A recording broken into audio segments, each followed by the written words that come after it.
ओम शांति आमे मधुबन रु उदयपुर बुलिबाकु जाइथिलु।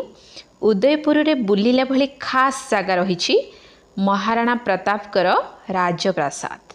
ये हूँ राजप्रासाद रो बाहर दृश्य। बहुत सुंदर है राजप्रासाद। निश्चित सेठिकी गले राजस्थान बुलिबाकु जिबे बहुत भल लागिबो। ये हूँ भीतर गेट। ये जो दृश्य देखा जाउछि ये ऊपर थाई कि बाहर दृश्य।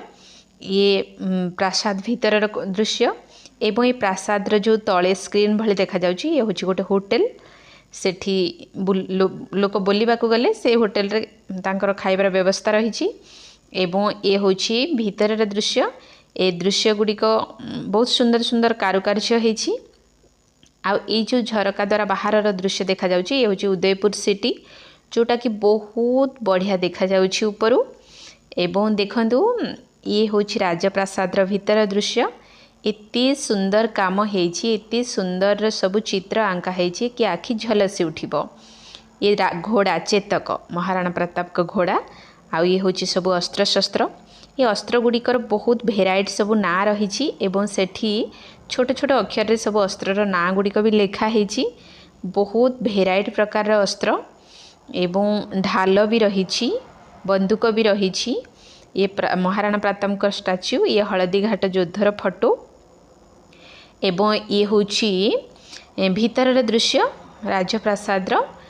बहुत बड़ प्रासाद है, ऊपर तल महला की बहुत गुड़े होइछि चारिपटे।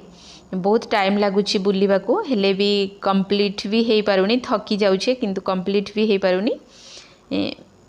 निश्चित जीवे बहुत भल लागिबो सेठी देखिले कि आजिकल तो आउ एमती राजप्रासाद देखा ही मिलूनी। तो कौटी केमती गोटे दीटा अच्छी जोटा कि देखिबार सुजोग रही। तेणु बहुत भल भीतर दृश्य रही, बहुत गुड़े कारुकार्य रही। केते मेहनत रे लोक याकू निर्माण करिसेंती। तेणु निश्चित भाव में याकू एंजॉय करवा दरकार, देखिबा दरकार। यार कलार मूल्य रखिबा दरकार कि केते सुंदर कारीगर मानकर ये कलाकृति, जोटा कि तांको भी धन्यवाद देवा दरकार। ये भी से राजप्रासाद भीतर दृश्य। तो एठी सब राजांकर कक्ष रही एवं से कक्ष भितर तांकर आसबाब पत्र सब रही।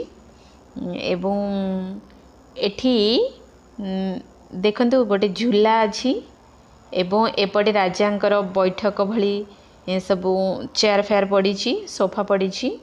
बहुत सुंदर। ये उदयपुर सिटी को बहुत सुंदर भाव में देखंतु। थैंक्स।